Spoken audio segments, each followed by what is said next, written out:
नमस्कार दोस्तों, मैं जेसी पांडे। हम लोग आज की इस वीडियो में बात करेंगे राजनीति विज्ञान के बहुत महत्वपूर्ण टॉपिक, जो कि स्पेशली पीजीटी, नेट और जेआरएफ के लिए बहुत इंपॉर्टेंट है। और उसको हम कहते हैं नियंत्रण का क्षेत्र विस्तार। आज हम लेंगे नियंत्रण का क्षेत्र विस्तार, span of control, span of control, span of control. PGT में, नेट में और जेआरएफ में संगठन के तत्व और संगठन के सिद्धांत, ये दो ऐसे टॉपिक हैं जो पेपर में अच्छे मार्क्स को डिसाइड करते हैं। आप मेरिट में आए, इसके लिए बहुत जरूरी है कि लोक प्रशासन का वह भाग जिसमें संगठनात्मक तत्व और संगठन के सिद्धांत आते हैं, उन पर आप ध्यान से पढ़ें। और यह भी याद रखें, जो बच्चे आईएएस को देंगे, यूपीएससी को देंगे, उनके लिए भी बहुत इंपॉर्टेंट है, क्योंकि उसमें भी ये काफी डिसाइडिंग हो जाता है। दरअसल संगठन के तत्व क्या हैं? संगठन के तत्व में जैसे पद सोपान आता है, प्रत्यायोजन आता है, आदेश की एकता आती है, नियंत्रण का क्षेत्र विस्तार आता है, समन्वय आता है, संचार आता है, उत्तरदायित्व नियंत्रण आता है। उसी तरीके जो है, ये वो सिद्धांत हैं, ये वो संगठन के तत्व हैं जिनके लिए ही चिंतकों ने यह बताने की कोशिश किया कि आप किस प्रकार के प्रबंधकीय सिद्धांत को बनाएं कि इन संगठनात्मक तत्वों को आप प्राप्त कर सकें। जैसे संगठन में प्रत्यायोजन का होना जरूरी है, तो प्रत्यायोजन किस प्रकार से हो कि संगठनात्मक गतिशीलता बनी रहे। संगठन में पदसोपान का होना आवश्यक है, पदसोपान नहीं तो प्रोटोकॉल नहीं है, प्रोटोकॉल नहीं संगठन चल नहीं पाएगा। तो वह किस प्रकार से पदसोपानी व्यवस्था हो कि संगठनात्मक उद्देश्यों को आप पूरा प्राप्त कर सकें, उसका उच्चतर प्राप्त कर सकें। इसी तरह से हम आज बात कर रहे हैं किसकी? नियंत्रण के क्षेत्र विस्तार की। स्पैन ऑफ कंट्रोल इसलिए बहुत इंपॉर्टेंट है क्योंकि हमेशा यह एक विचारणीय प्रश्न रहा है कि हम जो प्रबंधकीय अवधारणा अपनाएं, प्रबंधकीय सिद्धांत अपनाएं, उसमें इस बात पर पूरा विचार कर सकें कि एक प्रबंधक कितने कार्मिकों को नियंत्रित कर पाएगा। बेसिकली एक प्रबंधक कितने कार्मिकों को नियंत्रित कर पाएगा, यह प्रश्न उठा ही तब जब दो बहुत ही महत्वपूर्ण चिंतक, जिनका आप लोगों ने नाम सुना होगा, एक थे इसमें गुलिक साहब, एक थे इसमें गुलिक साहब और दूसरे थे उर्बिक साहब। गुलिक और उर्बिक, इनमें एक जापान के थे और एक जर्मनी के थे। दोनों ही अलग अलग उपनिवेशों से आए हुए थे, लेकिन दोनों में गहरी दोस्ती बनी। और दोस्ती का पहला आधार होता है विचारों का मिलना। वास्तव में विचारों का मिलना ही मित्रता का मूल मंत्र होता है, मूल आधार होता है। लेकिन क्योंकि और इसी दोस्ती का परिणाम रहा कि इन दोनों लोगों ने मिलकर के दो बहुत महत्वपूर्ण सिद्धांत दिए। एक का नाम था पोज्ड कार्व और दूसरे का नाम था 4P सिद्धांत। 4P थ्योरी और पोज्ड कार्व थ्योरी दोनों ने ही प्रबंधकीय दुनिया में तहलका मचाया, लेकिन दोनों के बीच में विवाद हुआ। विवाद का मतलब जब विचार अलग होने लगे तो विवाद जो है वो अपने आप हो ही जाएगा। इन दोनों ने अपनी दिशाएं बदल ली। क्यों बदली दिशा? उसके पीछे कारण।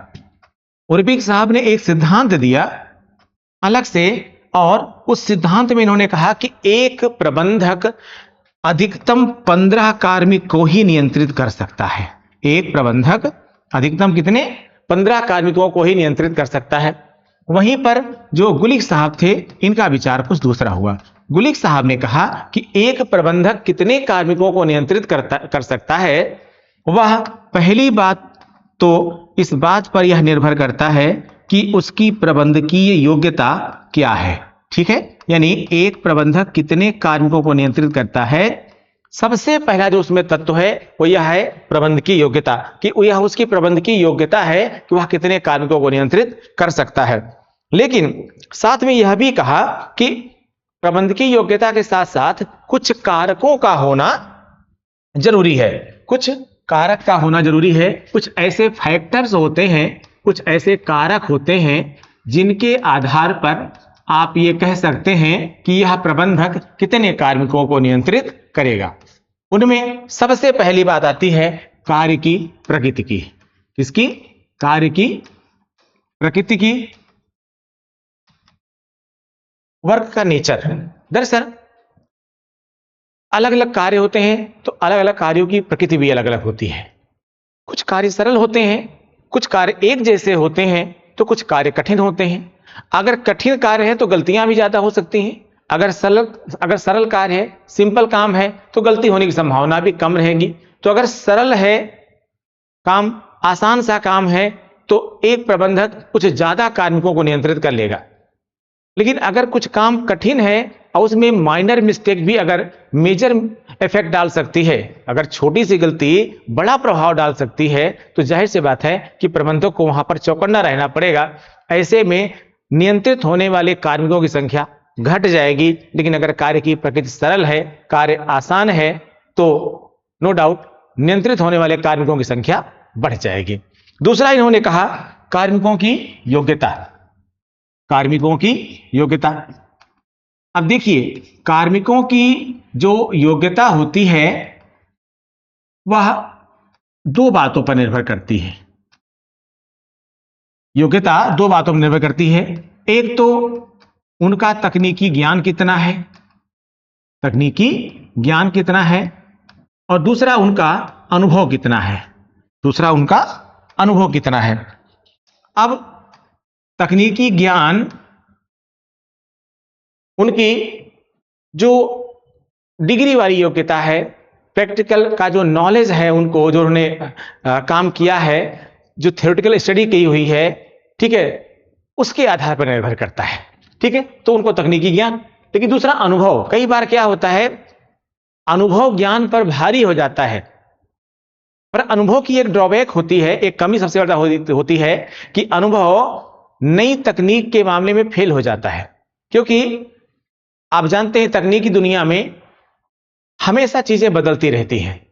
जो आज है वह कल नहीं होगा, जो कल आएगा वह उसके आगे नहीं होगा। यानी बदलाव सुनिश्चित है। अगर आपको थ्योरेटिकल नॉलेज है, आपने सही से पढ़ाई किया है, तो आगे उसी पर आप नई नई चीजों का इन्वेंशन कर पाएंगे। लेकिन अगर आपने केवल अनुभव से हासिल किया है कि हाँ भाई ये चीज ऐसे हो जाती है, ऐसे हो जाती है, तो जैसे ही उसमें बदलाव आ गया आप उसमें फेल हो जाएंगे। ठीक है, और आप जानते हैं प्रोग्रेस या प्रगति हमेशा इस बात की परिचायक होती है कि यहां पर समय के अनुसार बदलाव किया गया है। अगर यह बदलाव नहीं किया जाएगा तो कोई भी संगठन हो, संस्था हो, व्यक्ति हो, व्यवस्था हो, अगर उसमें परिवर्तन नहीं किया गया, समयानुसार परिवर्तन नहीं किया गया, तो आप पीछे रह जाएंगे। समय निकलता जाएगा, आप पीछे होते जाएंगे।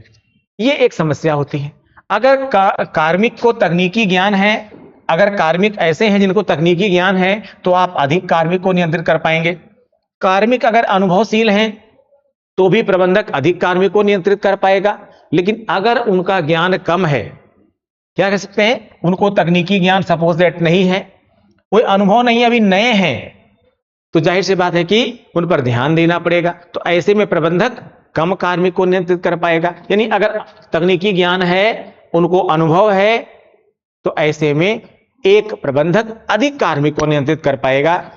लेकिन अगर उनका तकनीकी ज्ञान भी कम है और उनको अनुभव भी कम है, यानी नए नए कार्मिक हैं, तो उनसे गलतियों की संभावना ज्यादा होगी। यानी एक कार्मिक के नियंत्रण का क्षेत्र विस्तार, जिसकी हम लोग बात कर रहे हैं, किसकी बात कर रहे हैं, नियंत्रण के क्षेत्र विस्तार की, तो जाहिर सी बात है कि जो नियंत्रण का क्षेत्र विस्तार है वो कम होगा। जो नियंत्रण का क्षेत्र विस्तार है वो क्या होगा, अगर सब अच्छा है तो नियंत्रण का क्षेत्र विस्तार बढ़ेगा, अगर अच्छा नहीं है तो नियंत्रण का क्षेत्र विस्तार कम होगा।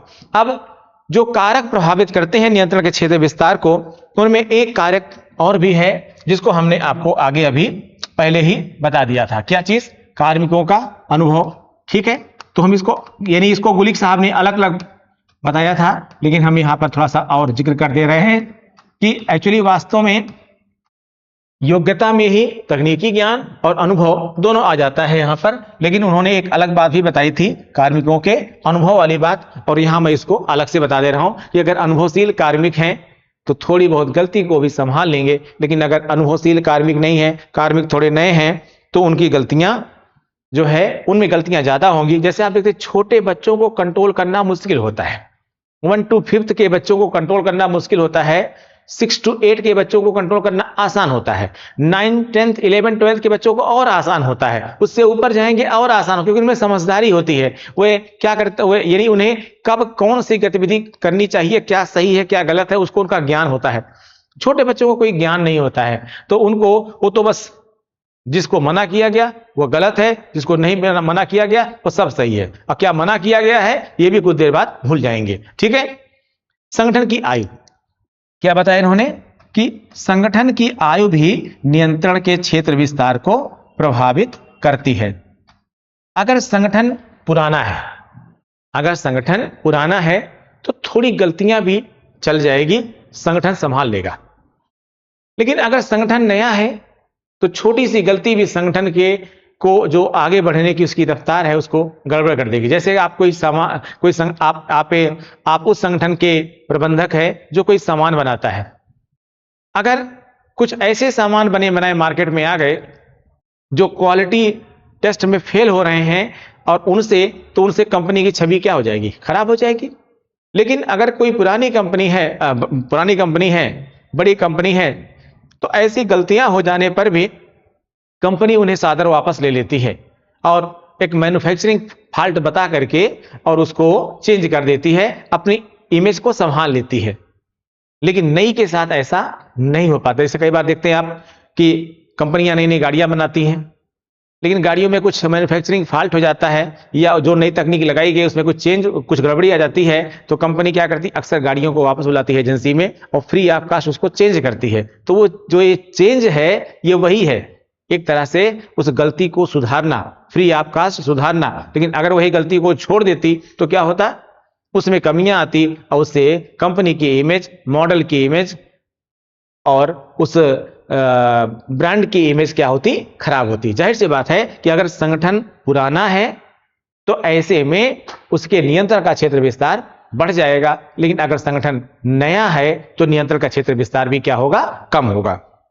इसमें एक बात और जो सबसे इंपॉर्टेंट जो कि कही थी किसने, गुलिक साहब ने, कि इन सब पर भारी है, इन सब पर भारी है क्या, प्रबंधकीय योग्यता।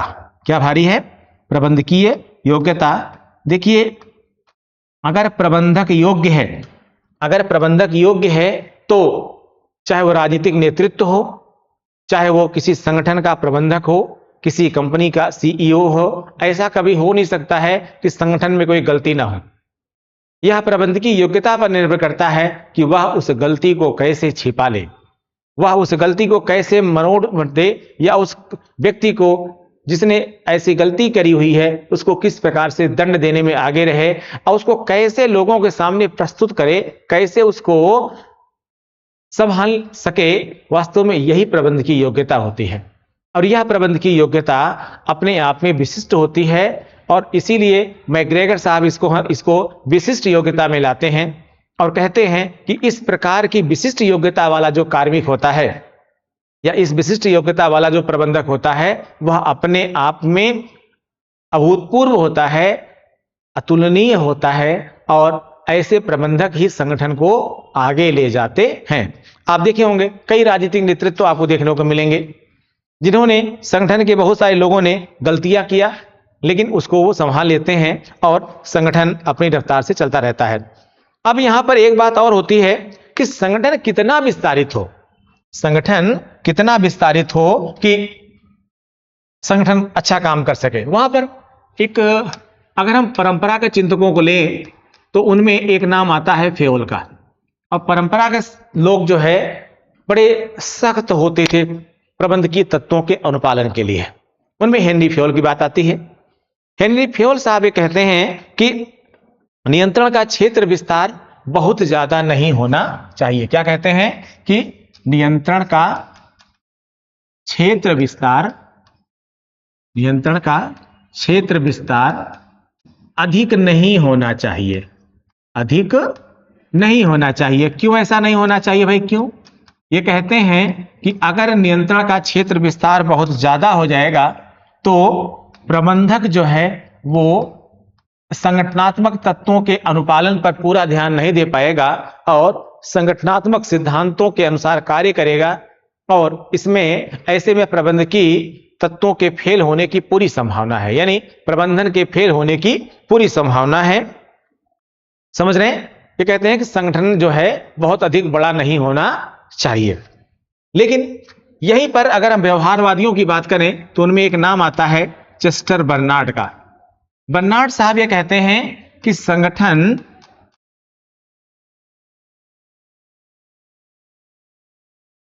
बहुत बड़ा नहीं तो बहुत छोटा भी नहीं होना चाहिए, बहुत छोटा भी नहीं होना चाहिए। तो होना क्या चाहिए?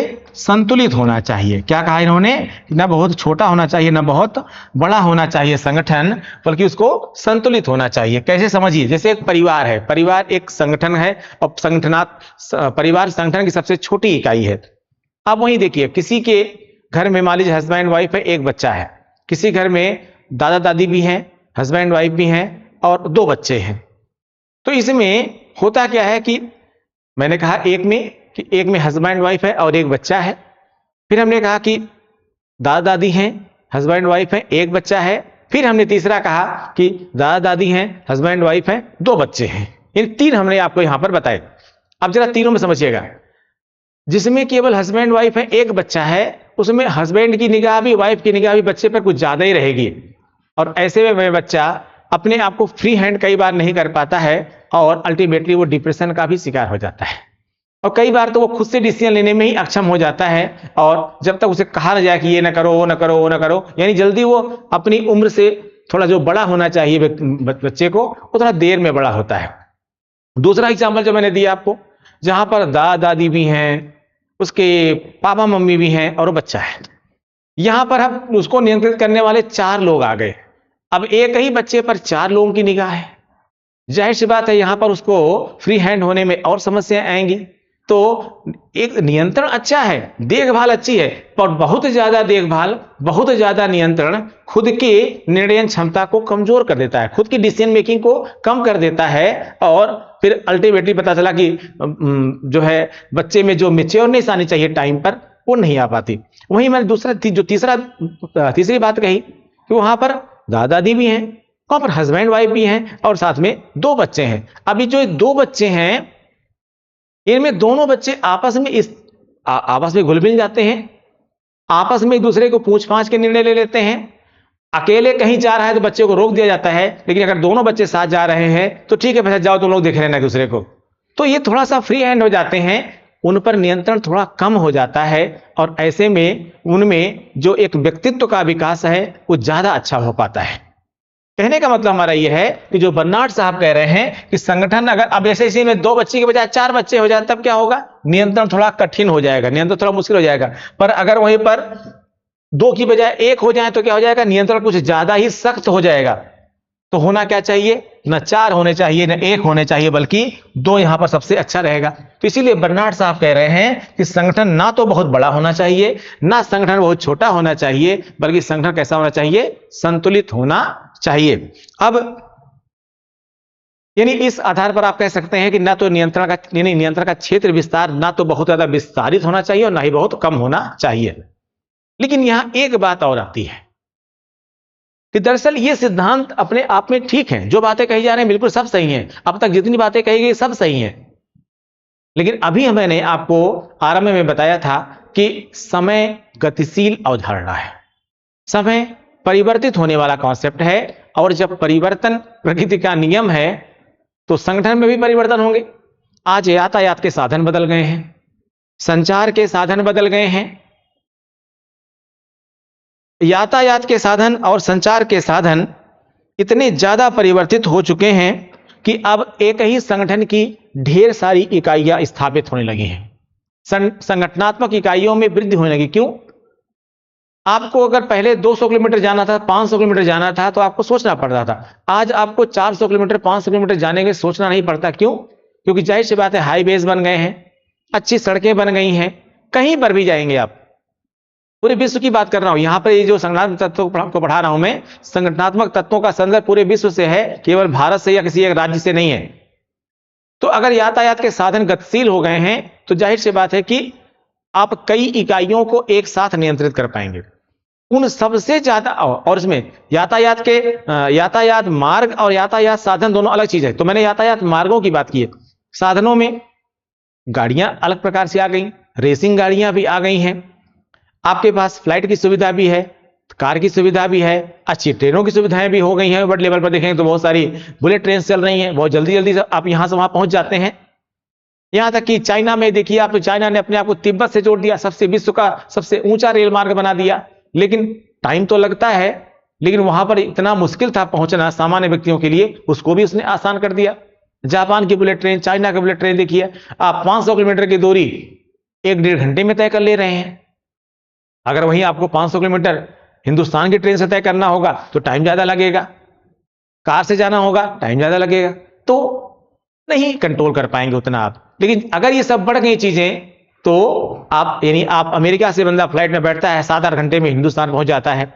इसमें भी अभी कहिए बहुत सारा परिवर्तन हो जाए तो आप एक दिन में आप हिंदुस्तान से में आकर के काम धाम करके और फिर यहां से वापस आ सकते हैं अमेरिका। तो जाहिर सी बात है संगठनात्मक इकाइयां तो विस्तारित होंगी ही होंगी। इसके अलावा संचार के साधन आने की जरूरत क्या है? संचार के साधन इतने गतिशील हो गए हैं कि आप यहां बैठे बैठे अमेरिका की सारी चीजों को, यहां तक कि आप देख रहे हैं टेलीमेडिसिन, टेली ऑपरेशंस भी हो रहे हैं, यानी यहीं बैठे बैठे आप ऑपरेशन को अंजाम दे रहे हैं, यहीं बैठे बैठे आप जो है हर चीज को ऑब्जर्व कर ले रहे हैं। संचार के साधन इतने अधिक हो गए हैं कि आप बहुत सारी चीजों को इस प्रकार से कस्टमाइज कर दे रहे हैं एआई की सहायता से कि आपको आपकी प्रेजेंस की वहां आवश्यकता ही नहीं है।